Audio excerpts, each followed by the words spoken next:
قسمی دومی توی در جنازه. سلام علیکم تماشاگران عزیز و هواداران شبکه کاروان عمره. از شما خواهش میکنم این قصه را تا آخر گوش کنید. اگر به کسی از شما نافهم باشد شما میتوانید باز یک بار دیگر قسم یکم و قسم دوم را گوش کنید. ان شاء الله باوری کامل دارم که بر شما معقول می شود.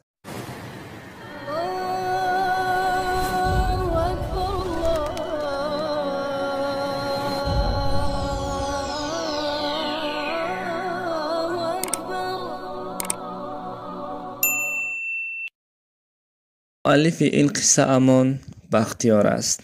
البته بعد از دیدن فرزندش مادر بختیار می گفت خدایا شکرت که دیداری پسرجانم را برایم نصیب گرداندی.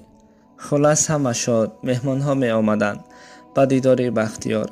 پدر از بختیار پسرش خواهش کرد که توی را هرچند زودتر آغاز کنند. بختیار که از این شاد نشود هم اما به خاطر مادر دیگر چاره نداشت. توی را هم انیق کردند. عروس را برای روز جمعه آوردن آمادگی دیدند و همین طور روز جمعه هم شد. همه شاد و خرسند. مادر و پدر بختیار پسرشان را با لباس شهید دیده از شادی گریه می‌کردند. البته گریه آنها اشک شادی بود. شهر را به سر عروس روان کردند. مهمان ها خوش و تباران همه خرسند توی را می گذراندند. حافظ ها نیز آمده بودند. بعد از چند ساعت صدای کودکان برآمد که می گفتند عروس را آوردند، عروس را آوردند.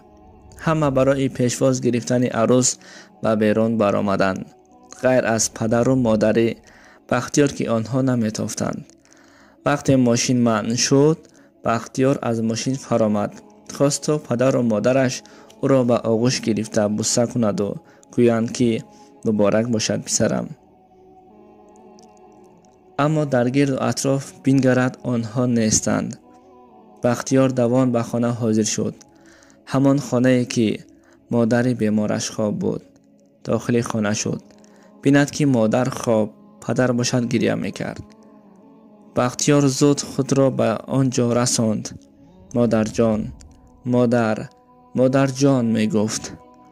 اما مادر باشد به جان خواب بود. الکی جان را به حق تسلیم کرده بود. بختیار باشد داد زد و گفت مادر جان، آه مادر گفته گریه می کرد. صدای گریه بختیار را شنیده همه دوان به خانه آمدند. دیدند که بختیار مادرش را به آغوش گرفته داد می زد و گریه می کرد. از گریه بختیار خوش و تبارا نیز گریه می کردند. اما بلندترین صدا در داخل خانه صدای گریه بختیار بود. عروس که با لباس سفید در نزد ماشین ایستاده بود او هم گریه می کرد. آینگه ها عروس را به خانه داخل کردند. بینید که در شادی و خرسندی غم را نیز دیدند. روزی توی مرگ را نیز برآوردند. بختیار می گفت مادرم جان، مادرم. این بود همه مهرت، این بود شادی و خرسندیت. مادر نامردم، مادر بی تقدیرم، جان مادرم می گفت گریه می کرد. رخساره های مادر را بوسه می کرد. از گریه زیاد بختیار نیز با لباس شهید در روز شادی غم و مرگ مادر را دیده از هوش رفت. این بود قصه امروزه ما. البته چنین حالت ها بسیار شده است و این حالت ها حقیقت دارند.